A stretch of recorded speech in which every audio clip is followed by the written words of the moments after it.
Hey, this is Dr. Kraus, and just beginning our class on the book of Ephesians. I'd like to give you a little introductory video and welcome to the class. This first lecture video, we're going to look at kind of the historical biblical background of Paul's letter to the Ephesians, and especially what we're looking at is the relationship between Paul and the Ephesian church and the Ephesians in general as portrayed in the book of Acts. So I've got a couple places we'll look, and I hope you enjoy this video.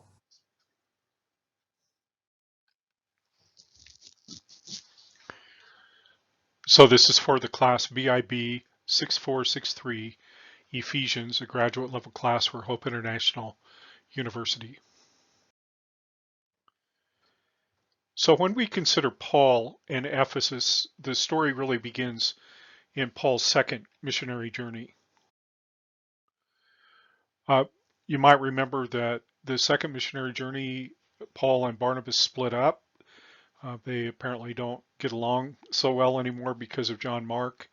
And Barnabas decides to go back to Cyprus, and Paul wants to go visit the churches up in kind of what we would consider today South Central Turkey, Lystra, Derbe, Antioch, Iconium, and these churches. And he apparently goes overland, not by sea. This may be because he doesn't have as much money. But as he makes his way around all the way over to Greece, to Europe, and then spends time in Corinth, um, he decides to go back to Jerusalem, and on the way, he spends a little bit of time in Ephesus. So let me read from Acts chapter 18, beginning with verse 18. It says, Paul stayed on in Corinth for some time. We think that was about 18 months, by the way. Then he left the brothers and sisters and he sailed for Syria, accompanied by Priscilla and Aquila. Before he sailed, he had his hair cut off at Cenchrea because of a vow he had taken. So he sails from Cenchrea. This is actually the port city for Corinth, so the logical place to sail from. They arrived at Ephesus, so they just go across the Aegean Sea, where Paul left Priscilla and Aquila. He himself went into the synagogue. He reasoned with the Jews, which is what he always does. He's arguing with them on the basis of Scripture. When they asked him to spend more time with them, he declined. But as he promised, or as he left, he promised, "I'll come back if it's God's will." And then he set sail from Ephesus. So um, this is kind of foreshadowing he is going to come back. So he's wanting to get to Jerusalem and is under some kind of vow that we're not clear about. Apparently, he leaves his associates, Priscilla and Aquila, behind in Ephesus. They had been with him in Corinth. They discover a man, the text tells us, named Apollos, and they teach him Paul's doctrine, especially in regard to baptism. So Apollos goes on to Corinth, we learn later, and apparently becomes the pastor or the preacher of that church for a while. So we get to the third missionary journey. And in the third missionary journey, Paul has his longest, we would say, located ministry in Ephesus, perhaps as long as 3 years. 3 months in the synagogue, 2 years out of the lecture hall of Tyrannus. And later he says this is 3 years, so about 3 years. So let me read a little bit from Acts chapter 19, verse 8. Paul entered the synagogue and he spoke boldly there for 3 months, arguing persuasively about the kingdom of God, but some of them became obstinate. They refused to believe and they publicly maligned the way. This is Paul's message, the Christian message. So Paul left them and he took his disciples with him and had discussions daily in the lecture hall of Tyrannus. This went on for 2 years, so that all the Jews and Greeks who lived in the province of Asia heard the word of the Lord.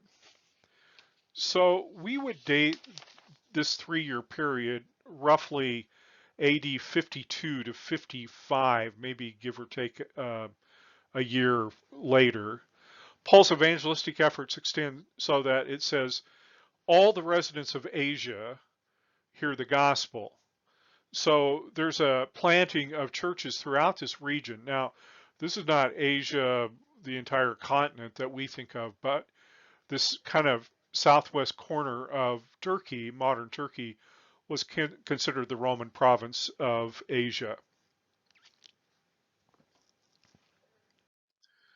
It's during this time that Paul writes the two very important letters, 1st and 2nd Corinthians. In 1 Corinthians 15:32, Paul mentions fighting with wild animals in Ephesus. He says, if I fought wild beasts in Ephesus with no more than human hopes, what have I gained? But if the dead are not raised, let us eat and drink, for tomorrow we die. This is the famous resurrection chapter. So we don't know what he means exactly by this, fighting with wild beasts. Would this mean his opponents? Or is it a time of imprisonment, maybe even a battle in the arena? There are some people who want to read it that way. It's probably the former, though, the opponents that he has, some maybe very stinky opponents, but there is some evidence that Paul may have been imprisoned for part of his time in Ephesus. So these several repeated elements characterize his ministry if we trace out Acts 19 a little bit. How does Paul start a church or start a ministry in a city? Well, he follows this pattern. He goes to the synagogue and there he reasons with the Jews. It says uh, they argue over Scripture and he tries to show through Scripture that Jesus is the Messiah.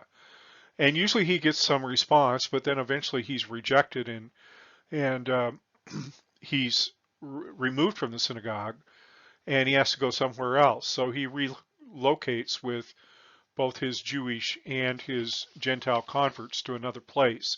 In this case, it's this lecture hall of Tyrannus that we read about.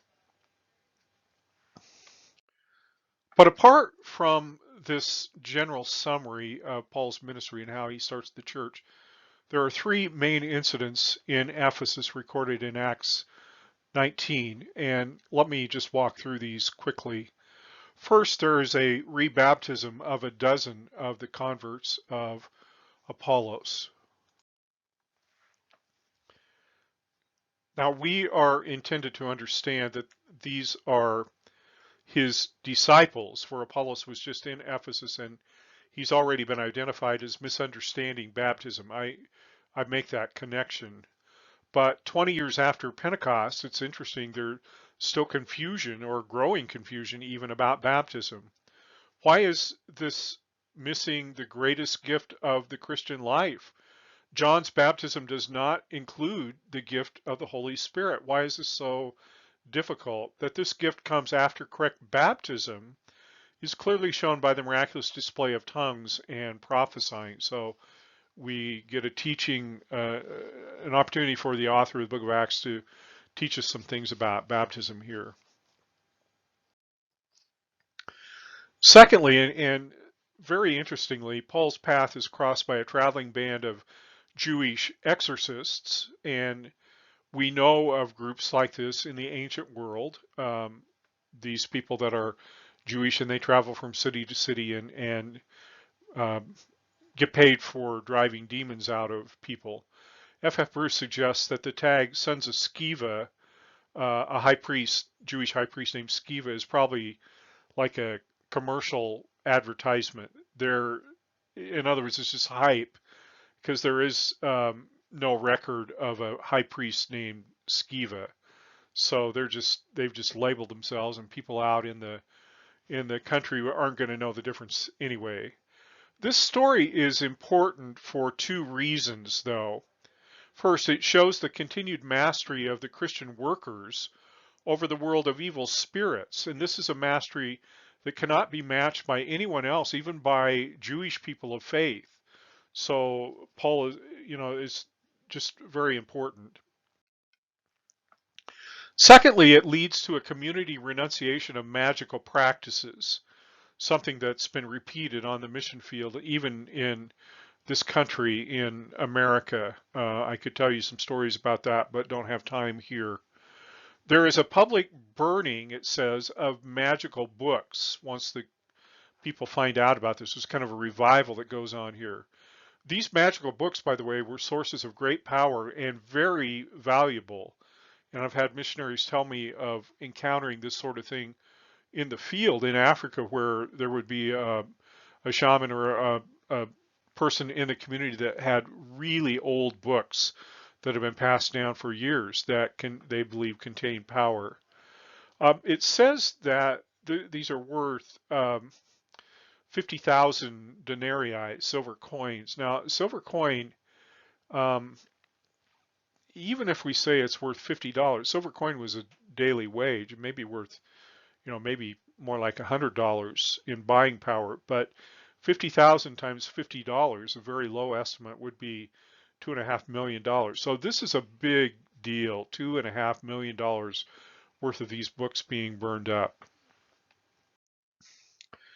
All of this results in a type of mob action, and the rest of later in the book of Acts chapter 19. The public renunciation of the occult practices also results in a turning away from idolatry, not surprising to us, but maybe to them. And it's a direct threat to the largest economic engine in Ephesus, which is the temple of Artemis, and we'll talk about that in a later lecture. But in Acts 19:27, it says this. This is the charge being made. They say, there is a danger not only that our trade will lose its good name, but also that the temple of the great goddess Artemis will be discredited, and the goddess herself, who is worshipped throughout the province of Asia and the world, will be robbed of her divine majesty. So the mob is stirred up for two reasons. One is it's just an economic threat, and two, it's a threat to civic tradition and to their pride. This uh, idolatrous practice of the worship of Artemis in the temple associated with it was a source of pride for the people of Ephesus, and both of these are crumbling. So in the story, civic order finally prevails over mob violence. The mob is kind of confused, and they don't even manage to get Paul, but they take some of associates apparently to this theater, and the theater in Ephesus is still there. This is a picture of it. But they receive a little bit of respect from the pagan government in the city of Ephesus, and unjust deaths do not take place. And a big contrast, by the way, to what you see of the Roman proconsul Gallio in chapter 18 in Corinth, where they take this Christian guy and just beat him right in front of Gallio, and he doesn't even try to stop it. So a little bit better idea here. One more thing just like to mention is that Paul's farewell addresses on his last missionary journey, the third missionary journey, he doesn't spend, once he leaves Ephesus, he goes to Corinth, and on his way back, he wants to get back to Jerusalem.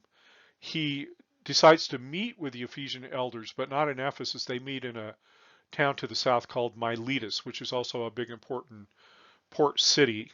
So he gives them an impassioned plea to be vigilant. Let me just read a little bit from Acts chapter 20. He says, keep watch over yourselves and all the flock of which the Holy Spirit has made you overseers. Be shepherds of the church of God, which he bought with his own blood. I know that after I leave, savage wolves will come in among you, will not spare the flock. Even from your own number, men will arise and distort the truth in order to draw away disciples after them. So be on your guard. Remember that for 3 years I never stopped warning each of you night and day with tears. And so you see this really strong relationship between Paul and the believers in Ephesus, the Ephesian church. Okay, that's the end of this video.